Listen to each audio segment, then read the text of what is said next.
Hello friends, welcome to your YouTube channel अभी biology. Friend, अभी तक के वीडियो में हमने पूरा देखा कि डब्ल्यूबीसी क्या होता है, आरबीसी क्या होता है, ब्लड का कंपोजिशन क्या होता है और टाइप ऑफ डब्ल्यूबीसी क्या होता है। ठीक है, तो आज के वीडियो में बेटा हम लास्ट टॉपिक डिस्कस करने वाले हैं जिसका नाम क्या है, थ्रोम्बोसाइट। क्या बोलते हैं इसको हम लोग? थ्रोम्बोसाइट। थ्रोम्बोसाइट का दूसरा नाम अगर आप देखोगे तो क्या होता है, प्लेटलेट्स। क्या कहते हैं इसको हम लोग? प्लेटलेट्स भी कहते हैं। क्या कहते हैं? प्लेटलेट्स, है ना। तो आप याद रखना कि थ्रोम्बोसाइट का दूसरा नाम जो होता है वो क्या होता है, प्लेटलेट्स। ठीक है, तो अगर हम आगे बात करें तो प्लेटलेट्स होता कैसा है, तो इसका शेप अगर आप देखोगे बेटा तो कैसा होता है, इट इज ओवल शेप। कैसा होगा? Oval shape. और दूसरा, इसके पास न्यूक्लियस प्रेजेंट होता है क्या? तो इसके पास न्यूक्लियस नहीं होता है। That's why it is non nucleated. कैसा होगा? ये नॉन न्यूक्लिएटेड होगा। क्लियर। अगर हम इसके नॉर्मल काउंट की बात करें तो इसका काउंट कितना होता है, 2.5 टू 4.5 मिलियन। कितना होगा? 2.5 टू 4.5 लाख पर mm3। क्लियर। तो इसका काउंट भी आपको क्लियर हो गया। बट अगर बेटा इसका काउंट कम हो गया, क्या हो गया? अगर इसका काउंट कम हो गया तो क्या होगा? जितना काउंट है, जैसे 2.5 टू 4.5 इसका नॉर्मल काउंट है, बट अगर इसका काउंट कम हो गया तो उस कंडीशन को क्या बोलेंगे? थ्रोम्बोसाइटोपिनिया। क्या कहते हैं? काउंट कम हुआ तो थ्रोम्बोसाइटोपिनिया। अगर बेटा इसका काउंट इंक्रीज हुआ, क्या हो गया? इंक्रीज हुआ, तो उसको हम लोग बोलते हैं थ्रोम्बोसाइटोसिस। थ्रोम्बोसाइटोसिस। ठीक है, ये पॉइंट याद रखना। अगर काउंट कम होता है तो थ्रोम्बोसाइटोपिनिया, अगर काउंट इंक्रीज होता है तो दैट इज थ्रोम्बोसाइटोसिस। आगे इसका फॉर्मेशन, इसका भी फॉर्मेशन अगर आप देखोगे बेटा तो कहाँ पे होगा? हमारे बोन मैरो में भी इसका, बोन मैरो में ही इसका भी फॉर्मेशन होता है। बट इसका फॉर्मेशन कैसे होगा? By the fragmentation. कैसे होता है? By the fragmentation of mega karyocyte. अब मेगा कैरियोसाइट्स क्या है बेटा? सपोज ये एक न्यूक्लियस है। क्या है? सॉरी एक कभी सपोज ये हमारा एक सेल है। क्या है? एक सेल है। इसके अंदर न्यूक्लियस जो प्रेजेंट होगा काफी बड़ा होता है। क्या होता है? ये सपोज हमारा कोई सेल है जिसको हम लोग क्या बोलेंगे? सेल को क्या कहते हैं? साइटो भी कहते हैं, फिर सेल कहते हैं। तो सेल के पास अगर ये जो दिख रहा है हमारा क्या है? न्यूक्लियस।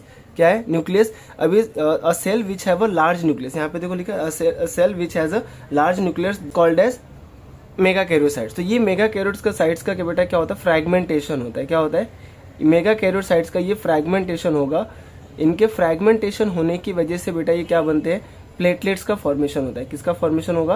प्लेटलेट का फॉर्मेशन होता है। तो ये पॉइंट याद रखना, एग्जाम में बहुत बार यहाँ से क्वेश्चन आता है कि आपके प्लेटलेट का फॉर्मेशन कैसे होता है। तो कैसे होगा? By the fragmentation of mega karyocytes. ठीक है, चलो अगर हमें लास्ट में इसकी फंक्शन की बात करूँ तो अपने प्लेटलेट्स का फंक्शन क्या होता है? तो बेटा ये आपको प्लेटलेट जो होते हैं वो आपको ब्लड क्लॉटिंग में हेल्प करते हैं। किस में हेल्प करेंगे? ब्लड क्लॉटिंग में हेल्प करेंगे। ब्लड क्लॉटिंग क्या होगा?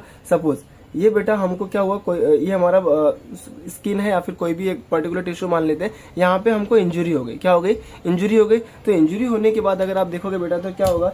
जैसे ही यहाँ पे इंजरी हुआ तो ब्लड लॉस होने लगेगा। यहाँ पे क्या हुआ? ब्लड लॉस हो रहा है। अब ये ब्लड अगर ज्यादा हैवी ब्लड लॉस होगा तो क्या इंसान मर भी सकता है। क्लियर। तो ये जो यहाँ से आपका ब्लड रिलीज हो रहा है, यहीं पे वो क्या करता है? क्लॉट फॉर्मेशन कर लेता है। क्या फॉर्मेशन कर लेगा? किसका फॉर्मेशन कर लेगा? क्लॉट। इसको हम लोग क्या कहते हैं? क्लॉट, या फिर इसका दूसरा नाम थ्रोम्बस भी कहते हैं। क्या कहते हैं? क्लॉट और थ्रोम्बस। तो ये क्लॉट फॉर्मेशन होगा बेटा, जिससे क्या होगा? आपकी जो ब्लीडिंग हो रही थी यहाँ पे वो क्या हो जाएगी? ब्लीडिंग रुक जाएगी। वो क्या करेगा? ब्लीडिंग को स्टॉप कर देगा। किसको स्टॉप कर देगा? स्टॉप ब्लीडिंग, है ना।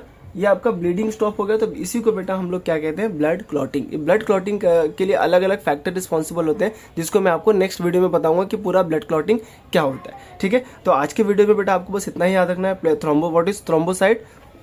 तो thrombocyte also known as platelets. उसका शेप कैसा होता है? Oval shape, non nucleated. उसका काउंट अगर आप बात करोगे तो क्या होगा? 2.5 टू 4.5 लाख पर mm3। इसकी नंबर इंक्रीज होगा तो क्या होगा? थ्रोम्बोसाइटोपिनिया। डिक्रीज होगा तो क्या होगा? थ्रोम्बोसाइटोपिनिया। इंक्रीज होगा तो क्या होगा? थ्रोम्बोसाइटोसिस। उसका फॉर्मेशन कैसे होगा ये मैंने पूरा आपको समझाया। कैसे? By the fragmentation of mega karyocyte. और उसका लास्ट में फंक्शन क्या है? तो ब्लड क्लॉटिंग में हेल्प करता है। सो बेटा ये हमारा पूरा कंप्लीट आज फिनिश हो गया। क्या? पूरा ब्लड। अब एक छोटा सा टॉपिक बचा है, दैट इज ब्लड क्लॉटिंग, जो उसको हम लोग नेक्स्ट वीडियो में मैं पूरा डिस्कस करूंगा कि ब्लड क्लॉटिंग क्या होता है। ठीक है, तो अभी तक अगर आपने आरबीसी, डब्ल्यूबीसी और ब्लड कंपोजिशन वाला वीडियो नहीं देखा है तो जाके उस वीडियो को भी जरूर देखें। मैं डिस्क्रिप्शन में उसका लिंक दे दूंगा। और साथ में अपने जो भी आपके स्टूडेंट आपके 10वीं 11वीं 12वीं में पढ़ रहे हैं आप, तो उनके साथ भी ये वीडियो को जरूर शेयर करें, है ना। Thank you so much for watching.